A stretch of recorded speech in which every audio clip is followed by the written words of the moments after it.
And this was my friends, they used to do sihr, but they never used to call it sihr or magic. They actually thought that this was a part of Islam. So, and I know there's differences of opinion here and there about amulets and things like that, but they used to have amulets and they used to think that there was Quran inside these amulets, but in reality it wasn't. It was sihr. You know, I opened one of these amulets once and it's just numbers and names of like shayateen and things like this, horrible things, bro. And they used to believe that these things protect them from the police. Right? From the police, right? Because they used to do certain things. And they actually gave me one of these things to protect myself from the police, right? And a'udhu billah, I carried it for maybe 2 years, bro, in my pocket. I carried this amulet. That was like a wallet or something, or a phone to you? Yeah, bro, it was constantly in my pocket. It was like a small amulet. At the time, I didn't know what was inside, right?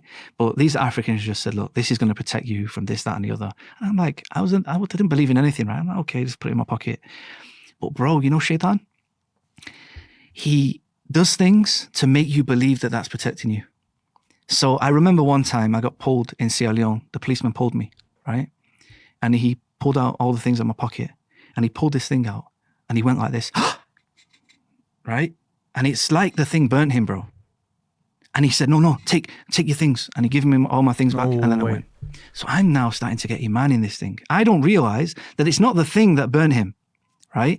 Shaitan wants me to have Iman that this thing is protecting me from police. Yeah. So Shaitan came and maybe touched him or pinched him or flicked him or hit him or whispered to him. I don't know. But the bottom line was that Shaitan scared this policeman and I attributed that incident to this thing. Do you understand? Yeah. And this happened about 3 or 4 times, bro. Like another policeman once, he pulled me and the same thing happened, bro. The same thing is So anyone who doesn't have knowledge starts to have Iman in these amulets, thinking that, I'm getting power now. You know, I can just buy one of these amulets. I can do what I want. I can go and steal. I can do any crime I want. I can sell drugs, whatever it is. Because they're starting to have Iman. They're starting to do shirk. And to a certain extent, Shaitan will assist.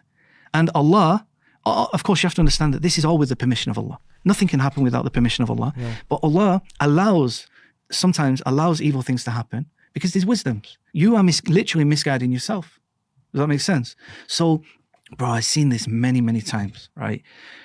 There's many stories. I don't like to go too much into it because the point's been made, but this is how, subhanAllah, it was the beginning of kind of starting to have Iman and belief in these false things.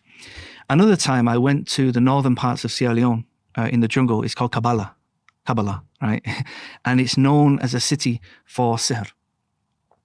And it's very evil, bro. There's literally magicians sat in the jungle and there's people queuing to see these magicians. Now, of course, they don't call them the magicians. They call them the sheikh. And they look like Muslims. They have beards. They dress like Muslims. They have the Quran. They have, beads. They have the hat. They look like a sheikh. And maybe they're knowledgeable. Maybe they know Arabic. Maybe they even memorize Quran. But somewhere along the line, they've learned about sihr and they're dealing with the jinn. And I've seen this, bro. I've seen them, they would say that they're speaking to this jinn, they're speaking to that jinn, this is going to happen, that's going to happen. And people will come with different problems and try to get the magician to deal with that issue. So if you have a court case, or if you have an exam, or if you have any issue in your life, maybe you're having an issue with you can't have children, or maybe you want to marry somebody. Any of these issues, these so-called magicians can fix it for you. But it's haram, bro, and it's shirk. And it's just fooling people. But people don't realize that when they get involved in these things, it takes you outside of Islam, bro.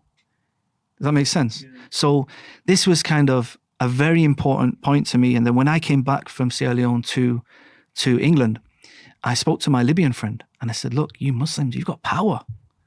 I seen this happen. This Muslim gave me this thing and the policeman ran away and this other Muslim did this. And my friend said, no, this is haram. This is shirk. What are you doing? And I'm like, well, I'm not a Muslim. He said, no, we believe it's true. We believe these things can happen, but it's haram in Islam. So I was like, what do you mean? So he sat me down and he showed me a video by Dr. Bilal Phillips. So that same night when I watched this lecture by Dr. Bilal Phillips, my friend gave me a copy of The Fortress of a Muslim. The small book of du'as. Some of them are ayah from the Quran and some of them are hadith. Yes. Now we know that both are wahi, right? Of course. You know, subhanAllah, Revelation. you know, and, you know, but of course the Quran has an extra status, right? Definitely, because it's Kitab Allah, yeah?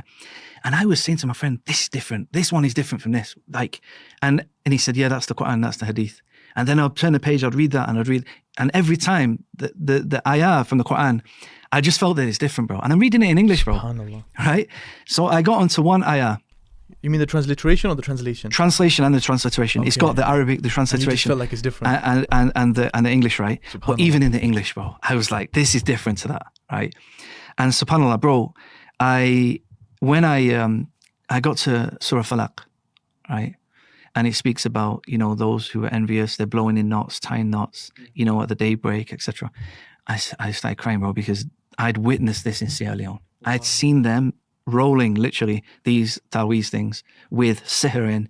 They were naked, bro, literally sat in the river, rolling this sihr. Literally, sometimes they would do it like what I now know to be sunset time, and sometimes they do it at sunrise, bro. And they're making the sihr and they're blowing, bro. SubhanAllah, I seen it, bro. And that ayah was the one that really sealed it for me. I said, this is the protection from this. And that's when I started to put my iman now in this little book. So I moved it from the Taweez thing, and I started to now, this little book went everywhere with me, bro. I was just reading the du'as, all the du'as, everything, you know, and that became the protection.